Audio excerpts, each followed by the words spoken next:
When you think of aliens, how do you imagine them? Are they huge, slimy reptile-like creatures, or do they have a humanoid shape?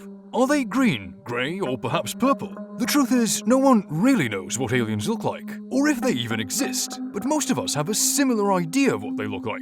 And it's usually a creature with huge buggy eyes, extra long arms and legs, and an exceptionally large head. But why do you imagine aliens the way you do? Before we explain, make sure you drop a like and subscribe to the channel, because we have more content coming your way. Being green is not easy. Little green men is a phrase often used to portray aliens. These so-called little green men have been a staple of science fiction for decades, and they have appeared in thousands of stories, TV shows and movies. But where did this idea of little green world invaders come from, and how come almost everyone on the planet knows about it?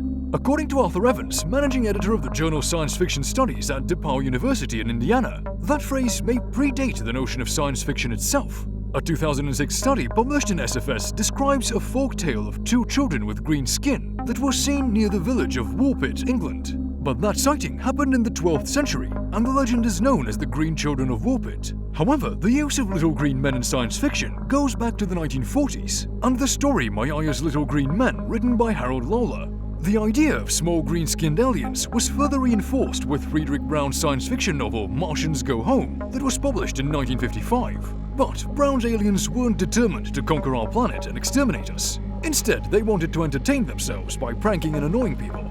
It didn't take long for little green men to appear on television, and in 1965 the Flintstones introduced the first alien character, otherwise known as the Great Gazoo. Since then, many TV shows and movies have referred to aliens as little green men, including the first movie of the Toy Story series, where the gang rescues little green men from a vending machine. But there's much more to aliens than that. They are the mirror to our world.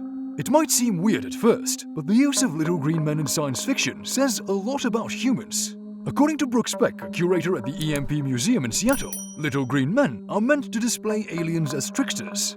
During the 1920s and 30s, the early days of science fiction, aliens were often portrayed as a bizarre, unfathomable other. However, the idea of aliens changed through time, and they became more humanoid, like some sort of mirror to the human world.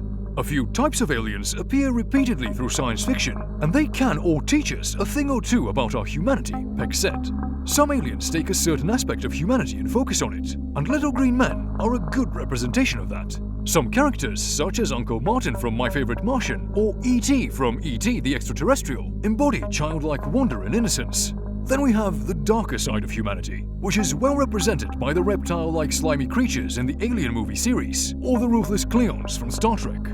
Any fan of science fiction knows very well that sci-fi movies tend to explore the relationship between humans and aliens. Charlie Henley, a VFX supervisor who worked on Ridley Scott's Alien series, said that, quote, even though the alien look is based on a deep-sea creature, a lot of the movie designs were closely tied to the human anatomy. Not only that, but a lot of humanity is put into those aliens. In pretty much every sci-fi story, they are anthropomorphized by humans. That's why aliens usually end up looking and feeling like humans, so we can relate to them better. When you think about it, all alien stories are actually stories about us, which makes sense. The reason why we think about bug-eyed little green men when we imagine aliens is because we are the ones who brought them to life. All aliens that we know from our favorite TV shows and movies are nothing more than a figment of human imagination, and that's why we like them. What about you? When you imagine aliens, do you see little green men or something else? Feel free to share your imagination with us in the comment section below.